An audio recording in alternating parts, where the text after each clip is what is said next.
2015 May 16 Kottayam പാറമ്പുഴയിലെ അതിക്രൂരമായ കൊലപാതകത്തിന്റെ വാർത്ത കേട്ടാണ് കേരളം അന്നുണർന്നത്.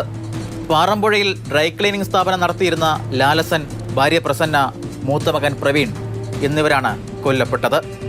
ഡ്രൈ ക്ലീനിംഗ് സ്ഥാപനത്തിലെ ജോലിക്കാരനായ ഉത്തർപ്രദേശ് സ്വദേശി നരേന്ദ്രകുമാറായിരുന്നു കൂട്ടക്കൊലയ്ക്ക് പിന്നിൽ.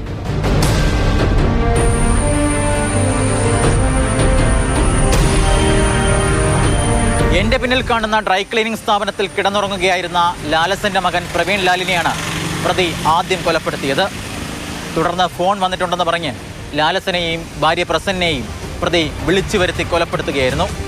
ചിലപ്പം തൊഴിൽ സംബന്ധമായിട്ടൊക്കെ അദ്ദേഹത്തെ വഴക്ക് പറയുമെന്നൊക്കെയാണ് നമ്മുടെ അവിടെയുള്ള ആളുകളിൽ നിന്ന് മനസ്സിലായത്.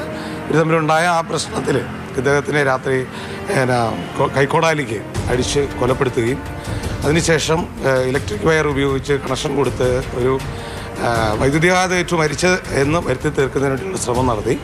ഈ മകനെ കാണാതെ വന്നതോടുകൂടി അമ്മ അന്വേഷിച്ചെത്തിയപ്പോഴാണ് അമ്മയും ഇദ്ദേഹം കൊലപ്പെടുത്താൻ ശ്രമിച്ചു. മൂന്നാമത് ഈ ഇവരുടെ അച്ഛൻ ഇവരെ രണ്ടുപേരെ അന്വേഷിച്ച് കാണാവുമ്പോഴത്തേക്കാണ് അച്ഛനെയും കൊലപ്പെടുത്തുന്നത്.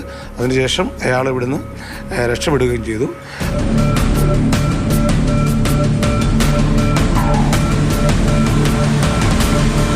പ്രവീണുമായി ഉണ്ടായിരുന്ന ജോലി തർക്കമായിരുന്നു കൊലപാതകത്തിന് കാരണം. കൂട്ടക്കൊലയ്ക്ക് ശേഷം നാടുവിട്ട പ്രതിയെ ഉത്തർപ്രദേശിൽ നിന്നാണ് പോലീസ് അറസ്റ്റ് ചെയ്തത്. വിചാരണ കോടതി പ്രതിക്ക് വധശിക്ഷ വിധിച്ചെങ്കിലും ഹൈക്കോടതി അത് ജീവപര്യന്തമാക്കി ഇളവ് ചെയ്തു.